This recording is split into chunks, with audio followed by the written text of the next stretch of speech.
So you know we've previously discussed how sometimes flaws or weaknesses in the writing can be made up for if a story has really good themes. Well, I can think of no better example of which to illustrate this point than the 1973 Doctor Who serial Frontier in Space.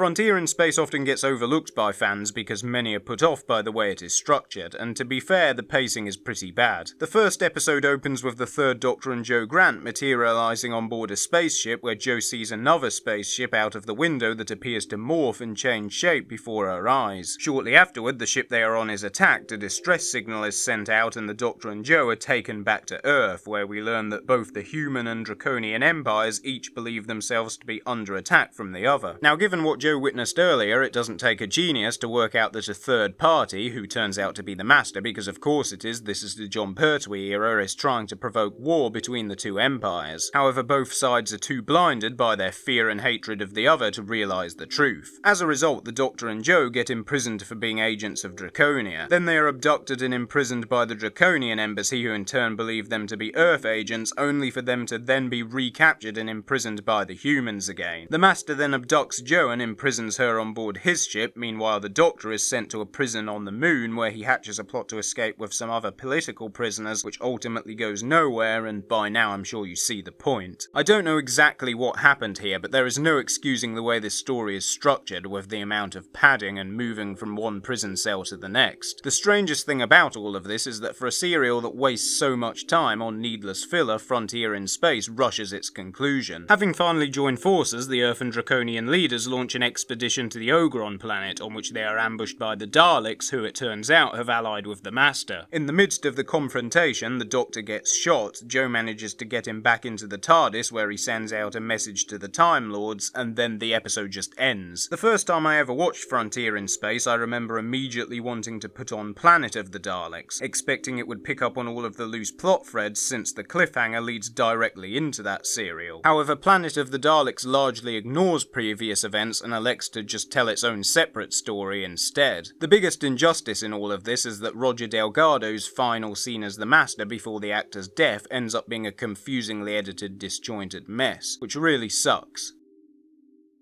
Now, I realise so far I haven't been making much of a case for why Frontier in Space is the most underrated Doctor Who story, but hear me out. If there's one thing I can always appreciate in fiction, it's really good themes, and just like with the Timeless Children, that is easily this story's greatest strength. Frontier in Space is penned by Malcolm Hulke, a writer known for using Doctor Who as a vehicle for social and political commentary, and if you remember a few weeks ago we discussed how he was responsible for creating the Silurians and the Sea Devils. Morally grey antagonists are what Hulke does best, and very rarely in his scripts will you ever find a black and white, good versus evil sort of conflict. The main premise of Frontier in Space, that there are these two empires both equally paranoid, believing themselves to be under attack from the other and that they must retaliate first, revisits a lot of the same themes about how fear can lead to confirmation bias and self-fulfilling prophecy that Hulke already explored in The Ambassadors of Death, a script originally created by David Whittaker but which he, along with script editor Terence Dix, extensively revised. But whereas the themes in that story feel like something of an afterthought, playing second fiddle to a bloated conspiracy plot, which is probably a symptom of too many cooks in the kitchen, this time with Hulke being the sole writer, his ideas are fully fleshed out. And we even get a bit of commentary on how third parties will deliberately capitalise on division and hatred for their own gains, with the Daleks wanting to provoke a war so that they can conquer both empires once they have destroyed each other. This can be seen as an allegory for how politicians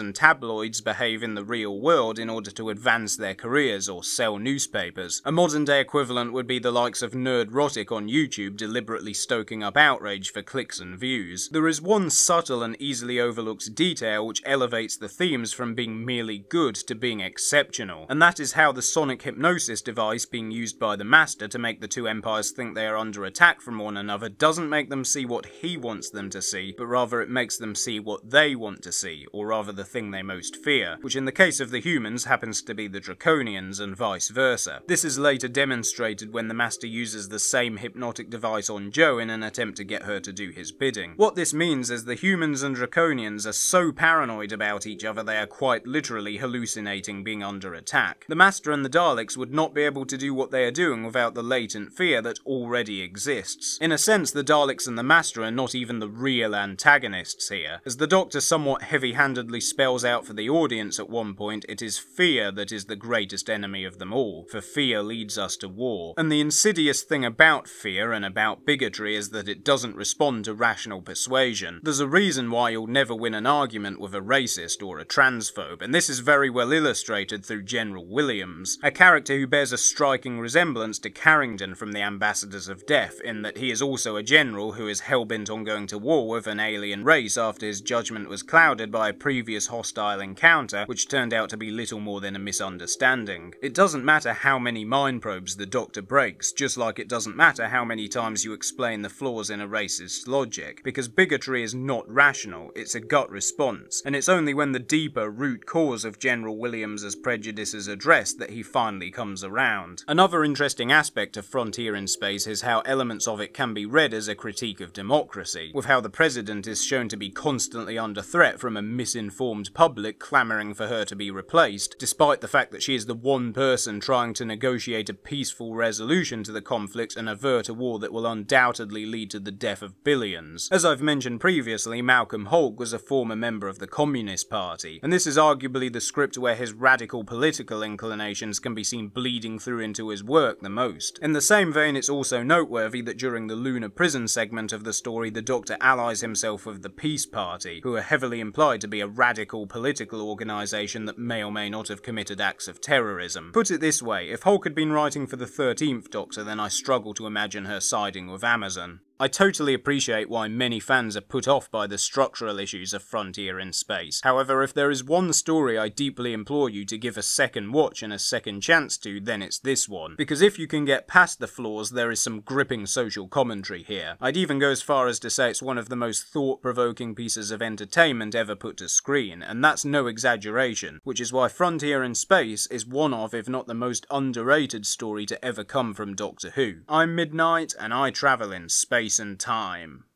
And trains. If you would like to support this channel, then head over to my eBay store, Cult Coven, linked in the description below, where you can purchase nerdy things such as this copy of the Doctor Who files, The 10th Doctor. Send me a message with your order and you'll also get a shout out in my next video.